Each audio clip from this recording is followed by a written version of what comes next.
Hi, good everyone. So let's go straight to the business of the day. At the left hand side of this video, or the right hand side of this video, you're gonna see my computer, which is a Windows machine. Now, every single thing you're seeing right here can be replicated on a Mac. So it doesn't matter if you're using a Mac computer, because I get the question all the time. Can this also work on a MacBook? Yes, it works. The codes work respective of the system. So we did a whole lot of job beginning of this history. We talked about time zone, the importance of time zone. We talked about, not hurrying up to click on an advert, to take out some time to scroll up a bit. Today I'm going to be showing you the mechanisms we'd use to achieve all this. So the first thing we're going to do is to start with, the time zone. We're going to change our time zone to the time zone of whatever personality we're creating. We're going to mold that to open up our page. We're going to be using our Denokek YouTube channel for this tests. So we're going to create up a whole lot of bots. I'll open up the YouTube channel, interact with the YouTube channel, and get us in. So let's get straight into business. Now, when you look at the code at this phase 3, you can clearly see two major things.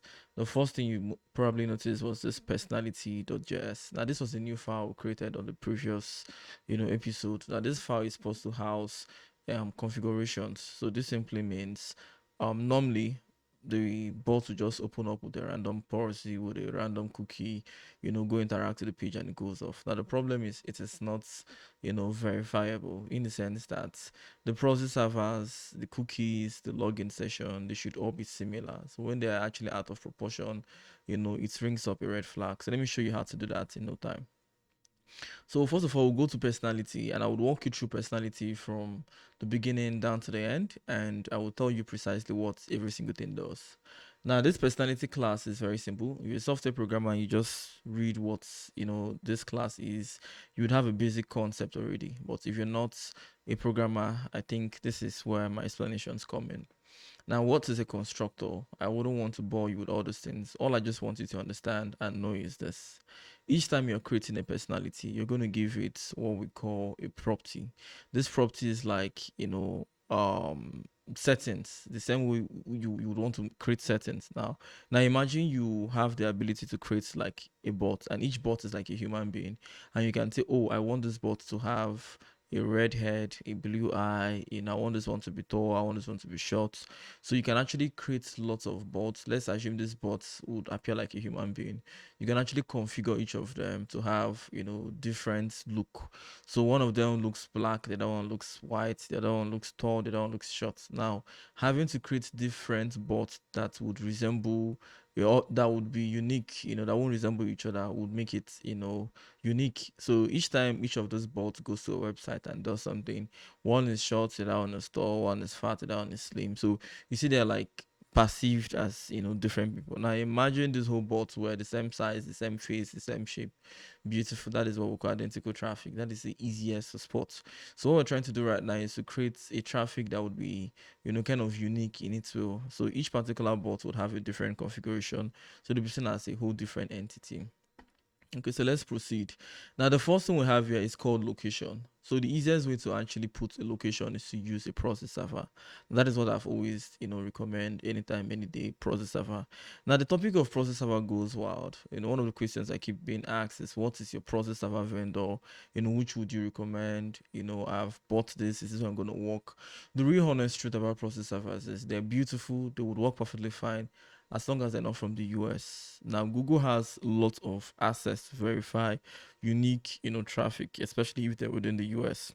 So this is simply why if you're opening up a website or a page using a VPN and you set your VPN location to be from the US, you would have high possibility of that. If it's Netflix, that Netflix website telling you, oh, we sense you're using a proxy. Some other websites will tell you, oh, we figured out you're using a proxy. So how did they know? And it's easily because VPN servers within the US actually have like footprints to tell, oh, this is a VPS.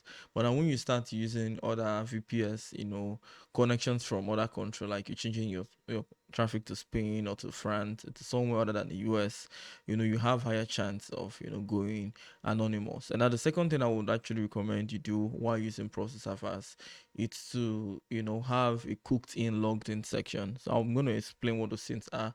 Cooked in simply simply means a logged in session that is going to be on a device that wouldn't, go off. So normally a bot would just come up, do something, and go off. Now each time it goes off, it kind of bundles down, and whenever it starts again, it causes issues. So the best thing to do is to just keep it online 24/7. So that way it breeds what we call, an active section. An active section simply means it is active online. So it's more easy to validate compared to sections that just die off after a while. So let's proceed. You've already landed about proxy. Now, what proxy server do you recommend? Like I said, every other one apart from the US, if you're using stuff like IPVanish, or you're making use of Node or Proton, as long as it's not the US, you're good to go. Now, if you want to use the US, you use people like Proxy Script. Proxy Script is actually giving us a bad name right now. Like they're not really working as good as possible. So we have like Proxy Rack, and a tons of them. If you're my course, okay, I'm happy the website is being upgraded right now. So on the description, you're going to see like a couple of suggestions you could work with. Now, time zone. Your time zone has to rhyme with your, prosy. I think I spoke about this in the previous episode, so I wouldn't want to go into that circle now talking about it. Email. Now, this particular email was just kept here for stuff like auto verification, auto fill inputs. Sometimes it depends on how you build it up. I'll teach you how to build mine with a bit of AI. So there's some pages it would have to put in, email to proceed. So that way it looks more realistic. Name, same thing for form. Signature. Signature is the same thing as actually cookie. I really do not know why I keep using the word signature, but it's more because your cookie is like a digital signature. Now, user agent is what device you're using. So each bot it's expected to be like, have its own unique user agent.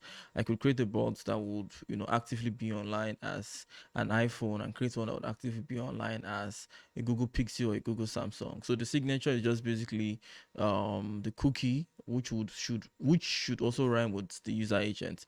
So if I'm actually having a user agent of iPhone, I have to make sure that the signature, which is the cookie used, was exported from an iPhone. That means you would pretend to be an iPhone, log in, then export your cookie and add its, as a signature. But then you also make sure the agent also rhymes with the agent you use and logging onto the cookie. Now, what I'm trying to say in an end sense is, if I want to use, a Samsung, for instance, I'm going to log in with that Samsung phone, export the cookie so it rhymes very well, and then use that identical user agent. Now, before now, we often have this issue of which is one of the things I found lots of students complain. um Previously, when you do this without having this kind of setup, which is what I'm showing you right now, if you had proceeded without having up your user agent and your cookie being synced together, it's an issue.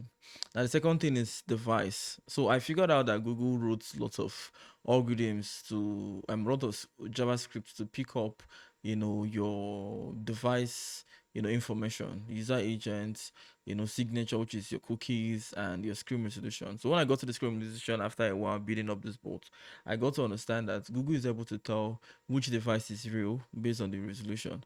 So you can actually pretend to be coming from a mobile phone by changing your user agents, but your screen is still 1920 1080. So that's a red flag. And then the skip button. Now this is precisely where the skip is going to be. So the way I actually created the bots, every single bot would have one particular thing it to do. Like mine, it to open up a video and easily skip on the video. Now one of the dumbest things people do, it's not to skip on video. They would want to click on ads immediately, but that is not what really works. The normal human being clicks on and skips on ads. It's only after a while they click on ads. So I'll teach you how to create a frequency where your bot to click on an ad. If your bot is always clicking on an ad, it's gonna be a problem. And I think you already know these configurations. Lifespan, this is just like a little sketch of what we'll be doing. So I'm going to just walk you all through how it works. So before we proceed, this is simply how you create your bot now. Now we have a bot.js. On this bot.js, you can clearly see it requires three things. The first is our puppeteer, file system. I know you don't really know what these things are, but if you're a software programmer, you should just know precisely what these things are. What these things are just basically um okay, for instance, puppeteer is what we use in creating the bot, which is like a module for Chrome. It's like a Chrome drive. FX is called a file system. Like each time you use a cookie, After browsing and doing so many things, that cookie would update. So the way to update it is to use FX to rewrite it. So I think I would hop onto my iPad to start drawing diagrams so you understand better, and then use Prosy. Obviously, it's like a module we use to apply our Prosy, which is a SOX5 into our code. Now you have get random item. Now this was the functions or the methods we use at the beginning. So we no longer use get random. We no longer even pick up random stuff anymore. Things are a bit more difficult right now. So let's just say at the beginning, what you created was a easy going bot. So right now you're going to start coding the real stuff, the real thing, the real bot. Now this is where you get to do the dirty work. So in the next episode, I'll teach you on how to initiate what the bot looks like. But if I can find up my youtube.js, I think I have a youtube.js right here. Now on youtube.js, this is just simply part of the code I used. And if you notice, I want you to pay attention. I created like a person called Amaka. This Amaka has a TZ. This TZ means time zone, Africa, Lagos.